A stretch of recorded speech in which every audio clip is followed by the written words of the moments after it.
Bem, pessoal, aí como eu falei para vocês, né, as substâncias puras e misturas, elas se derivam nas substâncias simples e compostas, né? As substâncias simples são aquelas constituídas por um único tipo de elemento químico, um único elemento químico. Eu posso ter esse elemento químico mais de uma vez. No exemplo aqui do gás oxigênio. Eu tenho o oxigênio duas vezes, mas ele é uma substância simples, porque é o mesmo elemento. Já na substância composta, ela é constituída por mais de um tipo de elemento químico, são elementos químicos diferentes. Né? Aqui, ó, a molécula da água, H2O, eu tenho dois elementos químicos diferentes, o hidrogênio e o oxigênio.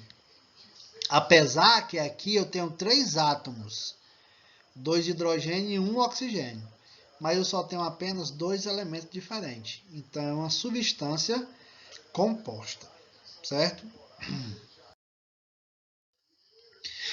Nessas substâncias, isso acontece nas substâncias simples.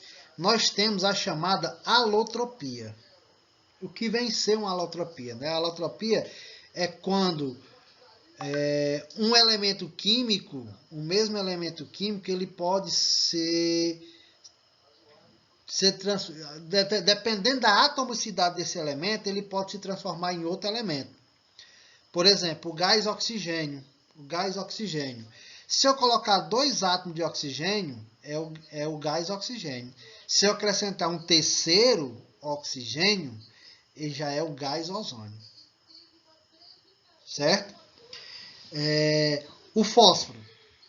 O fósforo. Eu tenho o fósforo 4. Fósforo 4 é o chamado fósforo branco. Certo? Se eu colocar outra molécula só assim, fósforo N, esse N significa o número qualquer que você vai colocar. Se eu acrescentar um átomo a mais do que 4, ele deixa de ser branco e passa a ser vermelho. Certo? Então isso aí é o que eu chamo de alotropia. São variedades alotrópicas, pode se definir quanto a atomicidade ou quanto a estrutura cristalina, né?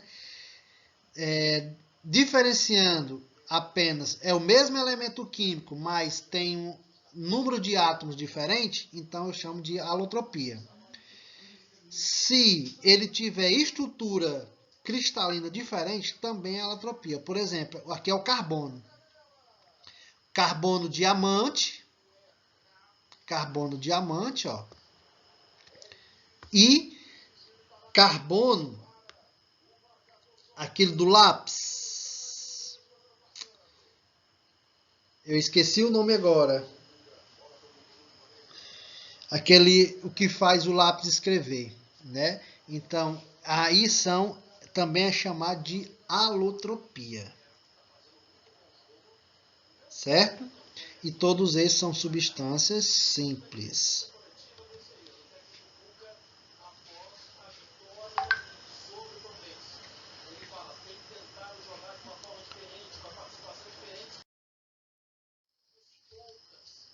Aqui, continuando o exemplo de alotropia, né? O oxigênio, o ozônio, né? Fenômeno pelo qual o mesmo elemento químico forma diferentes substâncias.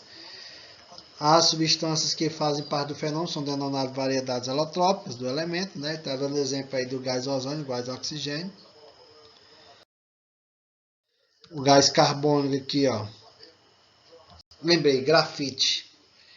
O carbono, né, ele pode se dividir em diamante e em grafite. Né? Vai depender sobre a estrutura cristalina dele. Certo? Outros exemplos aqui é o fósforo, como eu mostrei para você, ó, o fósforo branco, o fósforo vermelho.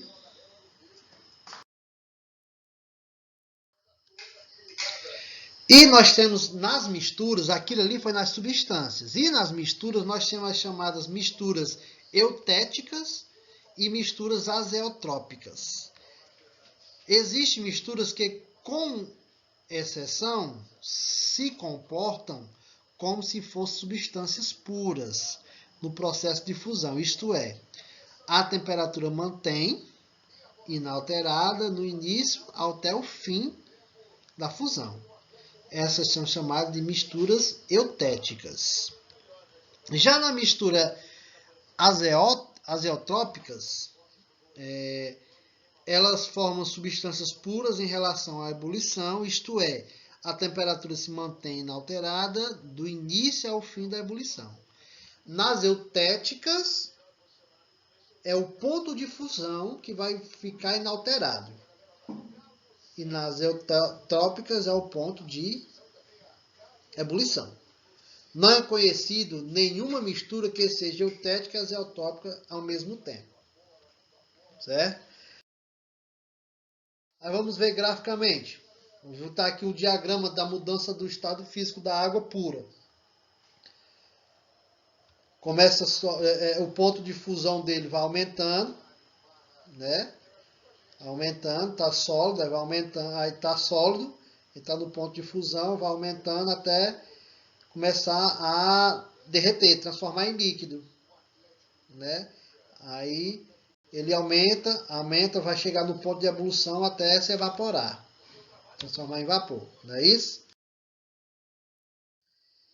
Na água com açúcar, mesmo jeito, ó. Começou de menos de 15 graus, isso aí ele vai até chegar no ponto de fusão para derreter com líquido e transformar em gás.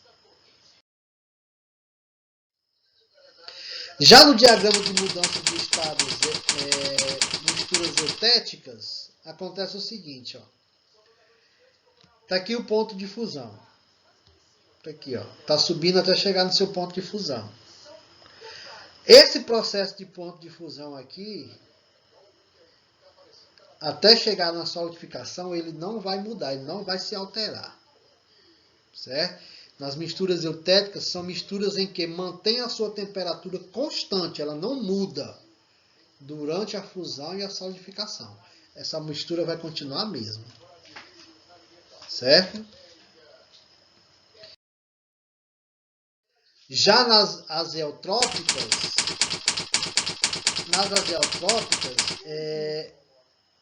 a temperatura em relação à vaporização e à condensação é que não fica, que aqui fica constante. A temperatura do ponto de fusão se muda. Já aqui da ebulição, para chegar em vapor, ela não muda, ela fica constante. Certo?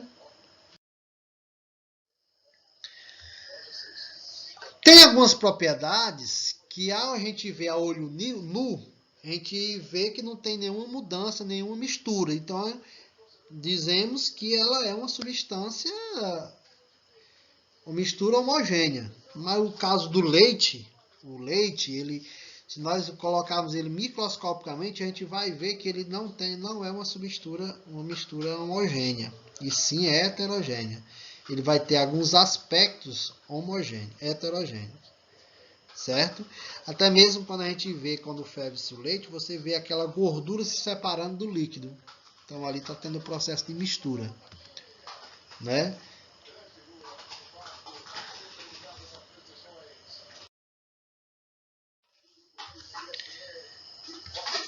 Aqui é só para informação, né, que a gente tem, nós vamos ver nesses processos, por exemplo, misturas heterogêneas, nós vamos ver o soluto e o solvente. O soluto é considerado o dispersor, que pode ser definido como substância dissolvida. Eu costumo dizer mais que o soluto é aquele que vai estar em menor quantidade. O solvente, no caso, é o dispergente, é aquele que vai se misturar ao soluto para fazer com que ele dissolva, né? Aí eu costumo dizer que o solvente é aquele que se encontra em maior quantidade. Soluto encontra-se em menor quantidade e o solvente em maior quantidade. Certo? Espero que vocês tenham entendido e qualquer dúvida estamos no privado para responder. Tchau, tchau.